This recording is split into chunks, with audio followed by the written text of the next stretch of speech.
Di antara tradisi-tradisi ya, ayat ya, perayaan-perayaan yang tidak diajarkan oleh Islam adalah perayaan ulang tahun ya. Nabi SAW ketika datang ke kota Madinah ya, Nabi mendapati orang-orang lahum yaumani yal'abuna fihima. Orang-orang Madinah mereka bermain-main 2 hari, hari raya mereka ya. Maka Nabi SAW mengatakan innallaha qad abdala lakum khairan minhuma ya. Yaumul adha yaumul fitr. Kata Nabi SAW, sungguhnya Allah telah menggantikan bagi kalian berdua perayaan yang lebih baik daripada ini semua, yaitu hari raya Idul Fitri, hari raya Idul Adha. Ya, maka perayaan dalam Islam cuma 2 itu, Idul Adha, Idul Fitr. Adapun perayaan-perayaan selain itu, maka ini adalah sumbernya dari orang-orang kafir ya. Sebenarnya orang kafir, maka kita hendaknya menjauhi perayaan-perayaan tersebut. Berkaitan ulang tahun tentunya, kalau kita orang Islam, ya, kita bertambah tahun, terutama kita sudah umur semakin tua, ya harusnya kita semakin menurunkan diri kita semakin bertambah umur, semakin dekat kepada Allah Subhanahu Wa Taala, pertanggungjawaban semakin besar, akan semakin banyak yang dihisab oleh Allah Subhanahu Wa Taala. Terus bagaimana persiapan kita untuk tahun-tahun berikutnya? Bukan dengan adanya ulang tahun kemudian kita berpesta-pesta, kemudian bersenang-senang. Maka hendaknya kita menjauhi acara-acara seperti ini ya. Hukumnya ketika orang merayakan ulang tahun, namun bukan tepat pada tanggal kelahirannya, pada tanggal yang lain. Mau dilakukan pada hari H, mau setelah 1 bulan setelah tanggal kelahiran, kalau niatnya adalah memperingati kelahiran, sama terlarang. Karena apa? Tasabuh itu bukan pada tanggalnya, tetapi menyikapi acaranya. Itulah yang sering disebut dengan Agustusan bulan September. Maka tidak merubah hakikat karena diadakan dengan keyakinan kelahiran di ulang tahun. Bukan bab waktu. Waktu mah bisa berubah, tetapi keyakinan itulah yang jadi pokok. Kenapa kelahiran diperingati? Padahal menurut Islam kelahiran itu bukan diperingati tapi jadi peringatan. Karena setiap kali tambah umur, hakikatnya jatah hidup semakin berkurang. Begitu yang dimaksud dengan bab umur, bukan kelahiran tapi umur ini harus jadi peringatan. Tentang munculnya bid'ah di sini bukan masalah fikih tapi akidah, keyakinan. Ya, di negeri Jawa, di Pulau Jawa, kemudian wantisyariha wal mubtadi'ina fiha, dan penyebarannya bagaimana dia menyebar serta tokoh-tokohnya. Di antara yang disebut dengan bid'ah adalah tasyabbuh fil aqaid, menyerupakan dalam keyakinan-keyakinan di pemeluk lain. Apa di antaranya kata beliau? Pada masa penjajahan dulu itu, datanglah kemudian para penjajah, plus bukan dengan penjajahan saja tapi dengan keyakinannya. Mereka membangun kanais, pusat-pusat ibadah mereka. Ya, kalau dulu yang datang itu Portugis, maka dia bangun gereja, kemudian juga Belanda datang bangun gereja. Ketika dibangun, dia kemudian mengajak dengan misi supaya orang-orang convert, pindah agama pada keyakinan mereka. Bagaimana caranya? Salah satunya dengan tasyabuh. Mengajak kemudian dengan pakaian-pakaian, ya, ciri khas, pakai topi-topi khusus, pakaian-pakaian khusus dengan pakaian yang dipakai mereka untuk ibadah. Ada lagi yang memberikan biskuit, ada yang memberikan makanan macam-macam.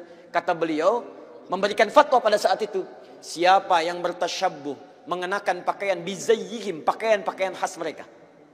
Misal, maaf, ya, pakaian topinya dipakai. Kemudian misalnya menggunakan pakaian-pakaian tertentu yang memang digunakan untuk kepentingan ibadah agama tertentu, maka beliau hukumi yang seperti itu tasyabbuh bil kufri fahuwa kafirun wa haramun. Yang seperti itu dihukumi dengan haram.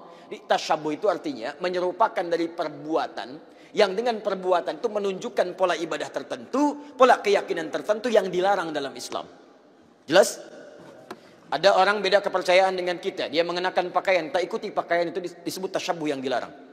Ada orang punya kebiasaan, misal ada ulang tahun, tiup lilin, tiup lilinnya, ditiup-tiup nggak mati-mati, ya, masya Allah, karena lilin ditutup dengan gelas, ya kan, masya Allah. Tayyib, bisa nggak mati-mati, tiup, nah itu kebudayaan yang dilarang. Valentine misalnya kan, Valentine, 17 Februari, kebudayaan datang dari luar, ya, bertentangan dengan nilai agama, merusak akidah, muncul banyak yang haram di situ, ikhtilat di antara remaja, haram. Anda ikuti tasyabbuh dengan itu, haram hukumnya. Itu yang disebut tasyabbuh. Ya, tapi kalau tasyabbuh dalam muamalah yang dibenarkan itu gak ada masalah. Misal orang Yahudi pakai pesawat, kita pakai pesawat itu gak ada masalah. Ya, jangan diserupakan. Pesawat, Yahudi pakai pesawat, saya pakai pesawat, haram. Masya Allah. Tiba-tiba datang panggilan haji, menunaikan ibadah haji. Baik, hei siap berangkat besok haji, Masya Allah siap. Pakai apa? Pesawat, haram ah. Mau pakai apa? Kuda aja. Bagaimana pakai kuda dari Lombok ke Mekah? Susah. Ya, itu handphone. Orang Nasrani pakai handphone, antum pakai handphone. Ya, jadi jangan diserupakan. Oh, Nasrani handphone, saya pakai handphone. Berarti haram. Tidak. Ya, Anda boleh gunakan itu ketika mereka menggunakan, Anda gunakan. Cuma perbedaannya bagaimana cara Anda menggunakan itu. Mereka gunakan misalnya untuk keyakinan mereka, Anda gunakan untuk keyakinan Anda. Update waktu sholat, masukkan program Quran di dalamnya. Ada yang sifatnya serupa, dia nelpon, Anda nelpon, itu bukan tasyabbuh. Karena itu pola umum dalam kehidupan. Dia bicara, Anda bicara. Dia makan, Anda makan. Itu bukan tasyabbuh. Cuma perbedaannya apa yang Anda makan, apa yang mereka makan. Bagaimana cara mencari makanan, bagaimana cara mereka mencari makanan. Itu yang membedakan antara mereka dengan kita. Bagaimana hukumnya mengadakan hari kelahiran dengan meniup lilin? Sebagaimana masyarakat Islam merayakannya tidak seperti Rasulullah berpuasa padanya. Man tashabbaha biqaumin fahuwa minhum. Siapa yang ikut-ikut tradisi suatu kaum, maka dia akan sama seperti kaum itu. Ini bunyi hadis. Ditambah oleh seperiwayat, wa yuhsyaru yaumal qiyamati ma'hum. Nanti di akhirat dia akan dibangkitkan bersama orang-orang yang seperti itu. Sekarang yang meniup itu siapa? Orang Cina. Jangan heran nanti dia kalau mati di akhirat dibangkitkan bersama orang yang macam meniup itu.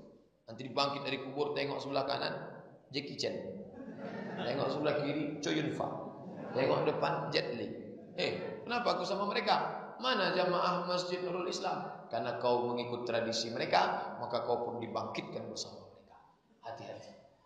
Yang selalu mengucapkan gong sifat cai, cap gomeng, yang rajin mengucapkan Merry Christmas and Happy New Year, bangkit dari kubur, tengok sebelah kanan Paulus, tengok sebelah kiri Markus, tengok depan Lukas, tengok belakang Yohanes, tengok ke atas Raja Gugu.